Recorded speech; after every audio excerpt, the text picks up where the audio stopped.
अल्हम्दुलिल्लाहि रब्बिल आलमीन वस्सलातु वस्सलामु अला सय्यिदिना व हबीबिना व हबीबि रब्बिल आलमीन व अला आलिहि व अस्हाबिहि अजमईन। अम्मा बअदु फ़अऊज़ु बिल्लाहि मिनश शैतानिर रजीम। बिस्मिल्लाहिर रहमानिर रहीम। वल्लज़ीना हुम लिफ़ुरूजिहिम हाफ़िज़ून इल्ला अला अज़वाजिहिम औ मा मलकत अयमानुहुम फ़इन्नहुम गैरु मलूमीन फ़मन इब्तग़ा वराअ ज़ालिक फ़उलाइका हुमुल आदून। सदक़ल्लाहुल अज़ीम। वक़ाल नबी सल्लल्लाहु अलैहि वसल्लम सबअतुन ला यंज़ुरुल्लाहु इलैहिम यौमल क़ियामति वला युज़क्कीहिम वफ़ीहि अन्नाकिहु यदहु। कुरान करीम की 3 आयतें और रसूलुल्लाह सल्लल्लाहु अलैहि वसल्लम की हदीस शरीफ का एक टुकड़ा आपके सामने पढ़ा गया है। अल्लाह तबारक व ताला इसको सही तरीके से समझने की, समझाने की तौफ़ीक़ अता फ़रमाए। आयत का तर्जुमा ये है वल्लज़ीना हुम लिफ़ुरूजिहिम हाफ़िज़ून, यानी ऊपर से जो कामयाब मोमिन है उसकी सिफ़ात बयान हो रही है और सिफ़त एक ये बयान की गई है कि वो लोग अपनी शर्मगाहों की क्या करते हैं, हिफाजत करते हैं। इल्ला अला अज़वाजिहिम औ मा मलकत अयमानुहुम, सिवाय अपनी बांदियों के या अपनी बीवियों के, यानी अगर बांदी है और बीवी है तो उनसे शर्मगाह की हिफाजत करने की ज़रूरत नहीं है, क्योंकि अल्लाह तबारक व तआला ने उसको बनाया ही आपके लिए है। अब बांदियों का तो रिवाज ख़त्म हो गया क्योंकि इस्लामी रियासतें ख़त्म हो गई। सिर्फ़ आज के ज़माने में अगर ख्वाहिश पूरी करना है, उसकी तकमील करना है तो उसके लिए एक ही ज़रिया है, वो क्या है, बीवी है। फिर आगे बयान किया गया फ़मन इब्तग़ा वराअ ज़ालिक, कि जो कोई इसके अलावा कोई और रास्ता ढूंढे और रास्ता तलाश करे, फ़उलाइका हुमुल आदून, तो वो हद से ज़्यादा आगे बढ़ने वाले। अब यही आयत, ये जो आयत तिलावत की गई, यही आयत इन्हीं अल्फाज के साथ सूरह मारिज के अंदर भी मौजूद है। सूरह मोमिनून 18वां पारा उसके पहले सफ़े पर भी मौजूद है और यही आयत भी आईनी ही कहाँ पर मौजूद है, सूरह मारिज के अंदर। यानी इसकी अहमियत का आप अंदाज़ा लगाएं कि अल्लाह तबारक व तआला ने इसको बेआईनी ही एक मरतबा 18वें पारे के अंदर भी जिक्र किया और फिर बाद में 29वें पारे के अंदर भी अल्लाह तबारक व तआला ने इन्हीं अल्फाज के साथ उसको जिक्र किया। सूरह मारिज की आयत नंबर 29, 30 और 31 है। और रसूलुल्लाह सल्लल्लाहु अलैहि वसल्लम की जो हदीस शरीफ पढ़ी गई उसका तर्जुमा ये है कि 7 लोग ऐसे हैं कि अल्लाह तबारक व तआला कल क़यामत के दिन उनकी तरफ देखेंगे भी नहीं। ला यंज़ुरुल्लाहु इलैहिम यौमल क़ियामति वला युज़क्कीहिम, और उनके गुनाहों को माफ़ भी नहीं करेंगे और उनको पाक साफ़ भी नहीं करेंगे, वैसे ही रहने देंगे जैसे उन्होंने अपने गुनाह किए, और उसी हालत में उसका जो अंजाम होगा तो उनको जहन्नम में डाला जाएगा। तो उसमें शराब पीने वाला है और मुख्तलिफ़ लोग हैं। उसमें से एक शख्स वो है अन्नाकिहु यदहु, कि जिस शख्स ने अपने हाथ से निकाह कर लिया। कैसे निकाह कर लिया? हाथ से, यानी जो ख्वाहिश निकाह के ज़रिए से पूरी करना चाहिए थी वो उसको किस ज़रिए से पूरी कर रहा है? हाथ के ज़रिए से। और एक अरबी का मक़ौला है अश्शबाबु शुअबतुम मिनल जुनून, कि जो जवानी होती है वो जुनून का एक शोबा होता है। जिस चीज़ की इंसान को आदत लग जाए तो जवानी के अंदर उसको छुड़ाना क्या होता है? मुश्किल होता है। फिल्मों की लत लग जाए, लड़कियों की लत लग जाए या किसी शराब की लत लग जाए, तो जवानी के अंदर जिस चीज़ की आदत लग जाए तो जवानी के अंदर उसको छुड़ाना बहुत मुश्किल होता है। कहीं जाके बुढ़ापे में छूट जाए तो वो अल्लाह की तरफ की बात है, वरना जवानी के अंदर वो आदतें छूटती नहीं है। अब हलाल जो रास्ते हैं वो एक ही है आज के ज़माने में कि हम क्या करें, अगर जिनसी ख्वाहिश पूरी करना है तो उसके लिए निकाह करें और बीवी से अपनी जिनसी ख्वाहिश पूरी करें। और हराम रास्ते कौन से हैं कि बाज़ लोग मुश्त ज़नी करते हैं। अब मुश्त ज़नी यानी अपने हाथ से क्या करना, अपनी ताकत को ज़ाया करना, आज का यही मौजू है। फिर उसके बाद ज़िना करते हैं, यानी निकाह नहीं किया, किसी लड़की के साथ उसको राज़ी करके उसके साथ ज़िना किया या ज़बरदस्ती उसके साथ क्या की, ख्वाहिश पूरी की। और तीसरी जो चीज़ है वो बाज़ लोग फिल्में देखते हैं, बुरी चीज़ें देखते हैं या लड़कियों को ताकते हैं, तो इस ज़रिए से क्या करते हैं, वो अपनी आँखों को तस्कीन देते हैं और सुकून देते हैं। अब ये जो उन्वान है और ये जो टॉपिक है तो ज़ाहिर बात है हया के ख़िलाफ़ है, लेकिन इसकी तालीम रसूलुल्लाह सल्लल्लाहु अलैहि वसल्लम ने हमको दी है। तो हया अपनी जगह पर है, लेकिन इसको बताना क्या है ये भी ज़रूरी है, वरना इसको न बताने की वजह से जो नुकसान है उसकी भरपाई हम लोग नहीं कर सकते। तो ये जो लफ्ज़ है इसको उर्दू और फ़ारसी के अंदर मुश्त ज़नी कहते हैं और जलक भी कहते हैं। इसके अलावा अगर हम अरबी में कहेंगे इसको, तो अरबी के अंदर इसको इस्तिमना बिलियत कहते हैं, यानी अपने हाथ के ज़रिए से क्या करना, लज्जत हासिल करना। फिर अगर इसको हम अंग्रेज़ी में देखें तो इसको मास्टरबेशन और हैंड प्रैक्टिस कहते हैं, यानी हाथ के ज़रिए से क्या करना, अपनी ताकत को ज़ाया करना। अब हम गौर करें और देखें कि जवानी जो है वो जो 14 साल से जो 32 साल की जो उम्र है इसको जवानी में उमूमन गिना जाता है, शुमार किया जाता है। तो ये जो वक्त है ये बहुत ज़्यादा हिफाजत करने का वक्त है, बहुत ज़्यादा संभलने का वक्त है, बहुत ज़्यादा अपने आप को किसी बुरी चीज़ की तरफ जाने से बचाने का वक्त है। तो जवानी के मुतालिक बहुत सारी रिवायतें जिससे जवानी की अहमियत हमको पता चलती है। एक रिवायत में तो इस तरीके से है कि फ़रिश्ता हर रोज़ ऐलान करता है, ए जवान अपनी जवानी की हिफाजत कर वरना पछताएगा। क्या कहता है फ़रिश्ता रोज़ाना? ए जवान अपनी जवानी की हिफाजत कर वरना पछताएगा। आप देखो कि जो जवान अपनी जवानी की हिफाजत नहीं करते, यकीनन चंद सालों के बाद उनको क्या सामना करना पड़ता है, पछतावे का, ज़िल्लत का और परेशानियों का। फिर एक रिवायत में आया है, खैरु शाब्बिकुम मन तशब्बह बिकुहुलिकुम व शर्रु कुहुलिकुम मन तशब्बह बिशाब्बिकुम, कि तुम में से बेहतरीन जवान वो है जो बूढ़ों की तरह अपने आप को समझे। यानी भाई मैं तो अपनी दुनिया से जाने वाला हूँ, तो मुझे इबादत करना चाहिए, मुझे अल्लाह के पास आना चाहिए, मुझे तस्बीह के दाने गिनना चाहिए, मुझे ये सब काम करने चाहिए, जवानी में मस्त नहीं होना चाहिए। तो बेहतरीन जवान वो है जो अपने आप को बूढ़े के जैसा समझे, और बदतरीन बूढ़ा वो है जो अपने आप को जवान के जैसा समझे। बूढ़ा हो गया लेकिन ख्वाहिशात वही भड़क रही है, बदनज़री की वही लत लगी हुई है, और अपने आप को दुनिया की तरफ ले जाने की कोशिश कर रहा है, हालांकि आधे पैर किधर जा चुके हैं, कब्र के अंदर। तीसरी रिवायत में आया है कि तौबतु शाबिन वाहिदिन अहब्बु इलल्लाहि तआला मिन तौबति अल्फि शेख, कि एक जवान की जो तौबा है वो 1000 बूढ़ों की तौबा से बढ़कर है, क्योंकि जवानी के अंदर ताकतें बहुत ज़्यादा होती है, बुढ़ापे के अंदर तो ताकत ख़त्म हो गई, चाह कर भी गुनाह नहीं कर सकता, इसलिए अफजल तौबा किसकी है, जवान की। फिर एक रिवायत के अंदर आया है कि अहब्बुत तौबति इलल्लाहि तौबतुश शाब, तबारक व तआला की है जो तौबा है, तो वो तौबा में सबसे ज़्यादा पसंदीदा तौबा किसकी है, जवान की है। फिर एक जगह आया है इन्नल्लाह यबग़दुश शाब्बल फारिग, कि अल्लाह तबारक व तआला ऐसे नौजवान को नापसंद करते हैं जो फारिग बैठा हो, क्योंकि फारिग बैठना ही इंसान को क्या करता है, फजूल कामों की तरफ, फजूल मशकों की गलों की तरफ, लड़ाई झगड़ों की तरफ और फिल्म बीनी की तरफ लेकर जाता है।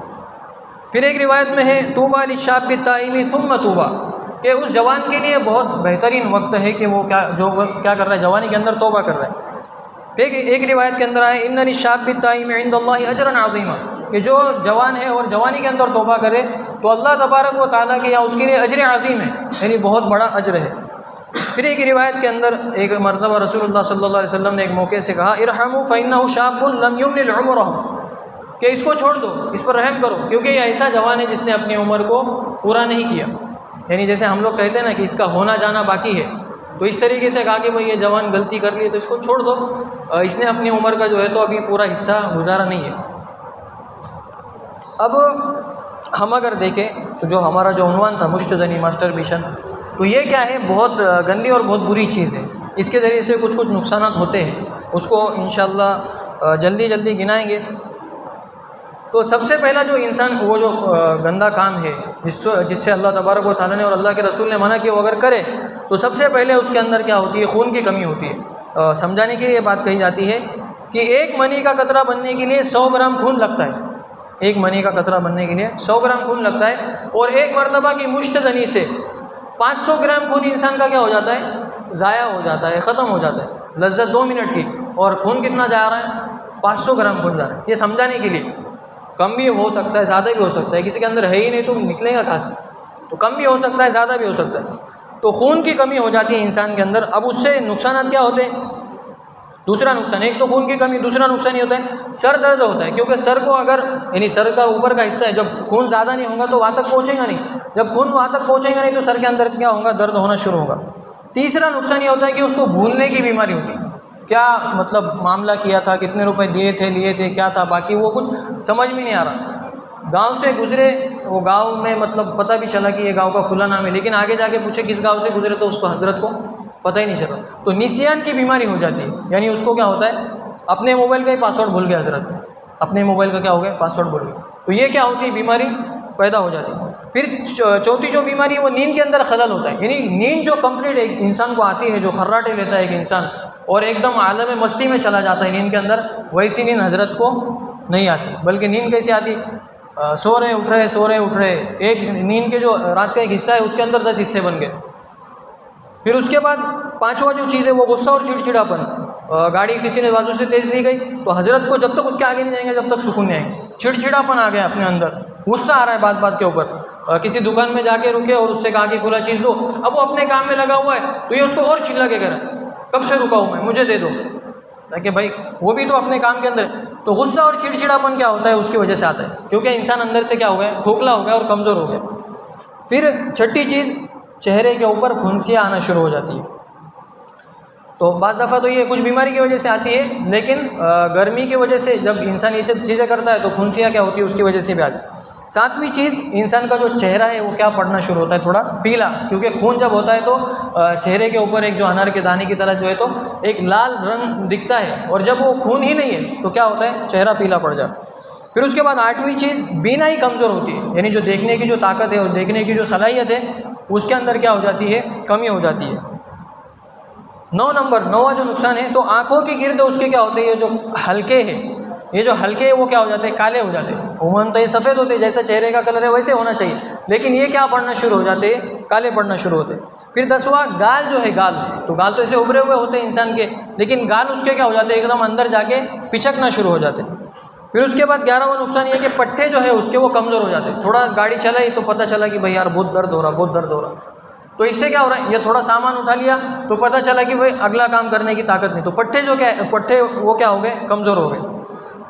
फिर 12वां, जितने भी जोड़ हैं इंसान के उसके अंदर दर्द शुरू होता है, जितने भी इंसान के जॉइंट है उसके अंदर दर्द शुरू होता है। नंबर 13, पीठ के अंदर एक दर्द शुरू होता है। फिर उसके बाद 14वां, बदन जो है, तो जब इंसान की जो ताकत है, यानी इंसान की जो, जैसे दरख्त के लिए पानी ज़रूरी है, पानी अगर उसको नहीं मिलेगा तो वो जल जाएगा, उस तरीके से जो खून है वो इंसान के लिए ज़रूरी है, वो ही अगर उसके अंदर से ख़त्म होता रहा तो इंसान क्या हो जाएगा, बिल्कुल दुबला पतला होता है। फिर उसके बाद 15वां जो नुकसान है वो क्या होता है, गर्दन में दर्द शुरू होता है, बार बार क्या होती है गर्दन में, थोड़ा सा बैठे झुक गए तो उसमें दर्द शुरू होता है। फिर 16वां जो नुकसान होता है वो हाजमा इंसान का ख़राब हो जाता है, क्योंकि उसके जो असरात है वो पेट तक जाते हैं और इंसान का हाजमा ख़राब हो जाता है। 17वां, उसको बार क्या होते हैं, ज़ुकाम वगैरह की बीमारी आना शुरू हो जाती है। फिर जो जानू है उसके वो सुस्त हो जाते हैं। उसके बाद शादी के बाद के जो मसाइल है वो भी उसकी ज़िंदगी के अंदर पैदा होना शुरू होते हैं, यानी बीवी राज़ी नहीं हो रही उसकी और बीवी उसके पास रुकने के लिए तैयार ही नहीं है, तो वो क्या हो रहा है, शादी के बाद के भी मसाइल पैदा हो रहे हैं। उसके बाद जो रूहानी और नफसानी जो नुकसान है उनमें से सबसे पहला नुकसान ये है, चेहरा इंसान का अल्लाह तबारक व तआला ने नूरानी बनाया। बच्चे के चेहरे देखो कैसे चमकते, ऐसे इंसान गुनाह करना शुरू हो जाता है तो वैसे चेहरे की रौनक अल्लाह तबारक व तआला छीनते रहते हैं। तो बाज़ लोगों के चेहरे को देखो तो वहशत होती है, भाई ये कौन बंदा सामने आ गया। तो अल्लाह तबारक व तआला वो क्या करते हैं, गुनाह की वजह से चेहरे का जो नूर है वो क्या कर लेते, छीन लेते। हमारे एक उस्ताद थे, तो इससे थोड़ा मुताल्लिक है वो, तो बच्चे लोग आज के ज़माने में है ना कि भाई शादी में जाना हो तो 2000 की क्रीम मंगाएंगे, ऑर्डर करेंगे और वो लगाएंगे कि भाई हजरत क्या दिखे, अच्छे दिखे। तो बच्चे भी होते हैं हमारे मदरसे के अंदर, तो वो भी क्या करते हैं, उनको पता चले कि 4 दिन के बाद शादी छुट्टी लेकर जाना है तो वो भी लगाना शुरू कर देते हैं। तो हमारे बच्चे ने मतलब मदरसे के एक तालिब इल्म ने वो लगाई, क्रीम वो लगाई और पूरा चेहरा उसका चमक रहा है, लाल हो रहा है एकदम, अब वो खूबसूरत दिख रहा है। अब जब उस्ताद साहब जब सुबह के अंदर थोड़ा सा लेट हुआ तो उस्ताद साहब वो डंडे मार रहे, तो उस्ताद ने उनको पूछा, मुफ्ती अब्दुल अलीम साहब है हमारे उस्ताद, वो पेंशन वाला मस्जिद में इमामत करते हैं, तकरीबन 10 साल से वो एक ही जगह पर इमामत कर रहे हैं। तो वो उन्होंने उससे पूछा कि भाई ये चेहरे जो है वो तो तुम्हारा बहुत क्या दिख रहा है, एकदम खूबसूरत दिख रहा है और लाल दिख रहा है। तो उसने सामने से जवाब दिया, वो भी तालिब इल्म, हज़रत तहज्जुद की बरकत है। क्या कह रहा हूँ, हज़रत मैं तहज्जुद पढ़ रहा हूँ, उसकी बरकत से जो है तो अल्लाह तबारक व तआला ने चेहरा मेरा सफ़ेद कर दिया। तो अब उस्ताद तो उस्ताद है, तो उस्ताद ने कहा कि ये जो तहज्जुद है और तहज्जुद की जो बरकत है इसका असर सिर्फ चेहरे के ऊपर दिख रहा है, बाकी बदन के ऊपर तो नहीं दिख रहा। ये चेहरे के ऊपर ही असर दिख रहा, बाकी बदन तो पूरा काला पड़ा है। तो आजकल नौजवान क्या कर रहे हैं, चेहरे का नूर ख़त्म हो रहा है गुनाह की वजह से, लेकिन उसको रिकवर करने के लिए क्या कर रहे हैं, क्रीमें इस्तेमाल कर रहे हैं। तो थोड़े देर के लिए तो खूबसूरत बन जाएंगे, लेकिन हमेशा के लिए वो खूबसूरती बाकी नहीं रहेंगी। उसके बाद दूसरी चीज़, इज़्तिराब और खौफ और परेशानी के आलम में इंसान चले जाता है। अब मिसाल के तौर पे मोबाइल खोला, कोई न्यूज़ देखी, अब वो वाक़या हो रहा है 1000 किलोमीटर दूर, लेकिन हजरत यहाँ पे अब क्या होगा, अब कैसा होगा, अब जो है तो अब हमारा जीना यहाँ पर मुश्किल है। अब भाई थोड़ा सा सुकून रखो, आराम रखो, खौफ से निकलो, परेशानी से निकलो। अल्लाह तबारक व तआला रहमतें नाजिल कर रहे, अल्लाह तबारक व तआला बैठे हुए तुम्हारे लिए इंतज़ाम कर रहे, और तुम क्या हो रहे, परेशान हो रहे। तो इंसान क्या हो जाता है, खौफ और इज़्तिराब में चले जाता है। फिर तीसरी जो चीज़ है वो इंसान का दिल शिकस्ता हो जाता है, यानी टूट जाता है। उसको उम्मीदें नहीं रहती ज़्यादा किसी से कि भाई मैं ये कर सकता हूँ, ये कर सकता हूँ, लोग मुझसे जुड़ सकते हैं, मैं कुछ बड़ा काम कर सकता हूँ। फिर एक नुकसान ये हो जाता है, बेएहसासी इंसान के अंदर पैदा हो जाती है। कोई गरीब मर रहा है, कोई परेशान है, एक्सीडेंट हो गया किसी का, तो वो सामने से गुजर रहा है लेकिन उसको एहसास ही नहीं हो रहा कि इसकी मुझको मदद करना चाहिए। तो बेएहसासी एक दिल के अंदर पैदा हो जाती है। उसके बाद बेतफावती, यानी किसी से एकदम ऐसी बात करना कि वो मुझको देखे मैं उसके आँख में देखूँ, ऐसी बात करना बिल्कुल एकदम सामने सामने। ये हिम्मत इंसान के अंदर बाकी नहीं रहती। बेतफावती, नीचे देख के बात कर, इधर देख के बात कर, सामने आँख में आँख डाल के बात करने के लिए तैयार। फिर उसके बाद बदज़ौक़ी पैदा होती है। बदज़ौक़ी का मतलब ये है कि इंसान के, जैसे पहले ज़माने में कोई शेर पढ़ा जाए तो सब वाह वाह की सदाएँ लगती थी, वो आज तो पूरी शेरों की, अशार की पूरी किताब पढ़ ले जाए तो हज़रत को कोई फ़र्क ही नहीं पड़ा, वो ज़ौक़ ख़त्म हो गया। या कोई कीमती बात बयान कर रहे बयान के अंदर, और हज़रत कीमती बात भी गुजर गई, तब भी वो मतलब कुछ एहसास नहीं हो रहा उसके, भाई ये इतनी कीमती बात है, ये इतनी अहम बात है। तो ये बदज़ौक़ी क्या होती है, उसके अंदर पैदा होती है। उसके अलावा सातवां नुकसान जो नफ्सियाती है वो ये कि गोशा नशीनी इंसान पसंद करता है। भाई अकेले रहो, अपना रहो, ज़्यादा किसी से मिलना नहीं, ज़्यादा किसी से बातचीत नहीं करना, लोगों से नहीं मिलना, मस्जिद में नहीं जाना, जहाँ पे ज़्यादा क्राउड है वहाँ पे नहीं जाना। तो डरता है इंसान इस चीज़ को, अपने अंदर की कमज़ोरी की वजह से डरता है, और अपने आप को अकेले एक कमरे के अंदर बंद करने को क्या करता है, पसंद करता है। फिर आठवीं चीज़, नाउम्मीदी पैदा हो जाती है। आई कांट डू इट, यानी मैं इसको कर ही नहीं सकता, ये नहीं कर सकता, वो नहीं कर सकता। आजकल के नौजवान देखो, 4 दिन इसके पास गए, फिर छोड़ दिया, 5वें दिन फिर 6ठे दिन से दूसरे के पास गए, उसके पास छोड़ दिया, इधर जा रहे हैं उधर जा रहे हैं, एक जगह पे टिकने के लिए तैयार नहीं। तो ये क्यों हो रहा है नुकसान, कि इनके अंदर ना उम्मीदें आ गई कि भाई इससे मेरा मसला हल नहीं होगा, इससे नहीं होगा। आप अगर किसी जगह कंसिस्टेंटली अगर कुछ काम करते रहे तो अल्लाह तबारक व तआला उसकी क्या करते हैं, बरकतें दिखाते।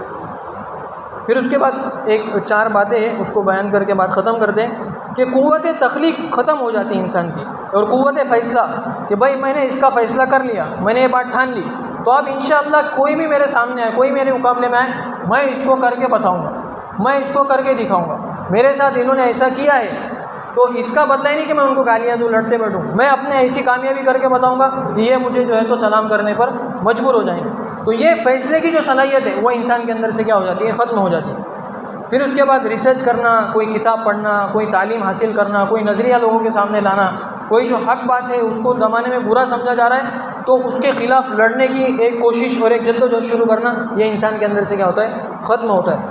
फिर उसके बाद शर्म हया, शर्म जो है उसके अंदर आ जाती है, यानी शर्मीला बन जाता है, और जज्बात क्या हो जाते हैं, ख़त्म हो जाते हैं। ये क्यों हो रहा है, क्योंकि कुछ गुनाह उन्होंने किए हैं जिसकी वजह से उनके ऊपर अज़ाब आया, तो शर्म पैदा हो रही, यानी लड़की से ज़्यादा हज़रत लड़के शर्मा रहे। फिर उसके बाद हवस पैदा होती है, यानी बाहर जाके हवस नहीं पूरी कर सकते तो मोबाइल के अंदर लगे हुए, इसको देख रहे हैं, आज इसको देखे, कल उसको देखे, परसों उसको देखे। तो ये इंसान के अंदर क्या है, हालांकि मिल रहा कुछ नहीं, ये बंद हो गया, सब बंद हो गया, मिल रहा कुछ नहीं, लेकिन वो लगे हुए, इसको फॉलो कर रहे हैं, उसको फॉलो कर रहे हैं, ये साइड पे जा रहे हैं, वो साइड पे जा रहे हैं। तो ये इंसान के अंदर बुराई पैदा होती है, और वक्त उसका ज़ाया होता है, और फ्यूचर का जो वक्त है फ्यूचर बनाने का वो क्या हो जाता है, हाथ से निकल जाता है। फिर उसके बाद जो आखिरी नुकसान है वो ये होता है कि ख़ुद एतमादी उसके अंदर से ख़त्म हो जाती है, और एहसास कमज़ोरी आ जाती है। ख़ुद एतमादी क्या है कि सेल्फ़ कॉन्फिडेंस, कि मैं जो बात बोल रहा हूँ वो सही है, मैं जो काम कर रहा हूँ वो सही है, मैं जो चीज़ को लेकर चल रहा हूँ वो सही है, मैं जो नमाज़ पढ़ रहा हूँ, अब नमाज़ पढ़ रहे किसी ने थोड़ा सा कुछ बोल दिया तो हल्के हो गए, यार ज़माना इधर जा रहा, अपन क्या इधर जा रहे। तो सेल्फ़ कॉन्फिडेंस इंसान का ख़त्म हो जाता है, उसको अपने किए पर भी पक्का यकीन नहीं होता कि मैं जो कर रहा हूँ वो क्या है, वो सही है, मैंने जो रास्ता अपनी ज़िंदगी गुजारने के लिए चुना है वो सही है। तो सेल्फ़ कॉन्फिडेंस इंसान का क्या हो जाता है, ख़त्म हो जाता है। तो तकरीबन ये 27-28 नुकसान है किसके, मास्टर विशन के और मुश्तजनी के और हैंड प्रैक्टिस से, यानी अपने हाथ से अपनी ताकत को ज़ाया करने के। अब इसके अलावा इससे बचने की कुछ एहतियाती तदबीरें हैं, और इसको रिकवर करने के लिए, यानी अगर किसी ने कर लिया तो इस्लाम ऐसा नहीं कि भाई अभी मर जाए जाके अपना जो है तो कब्र खोल ले, ऐसा नहीं, बल्कि इस्लाम जो मरने की दहलीज पे खड़ा हो उसको भी जाके बादशाह बना देता है। तो रिकवर करने का उसको क्या तरीका है और उससे बचने की क्या एहतियाती तदबीर है, क्योंकि लत एक बार लग गई तो जल्दी से छूटती नहीं है। तो उसको बचने का क्या तरीका है और उसको रिकवर करने का क्या तरीका है, तो इंशाल्लाह इसको अगले हफ्ते और अगले जुमा को बयान किया जाएगा। अल्लाह तबारक व तआला हम सब को इस बुराई से बचाए, हमारे नौजवानों को बचाए और इसके ज़रिए से जो नुकसान हो रहे हैं अल्लाह तबारक व तआला उस सब से भी हमारी हिफाजत फरमाए।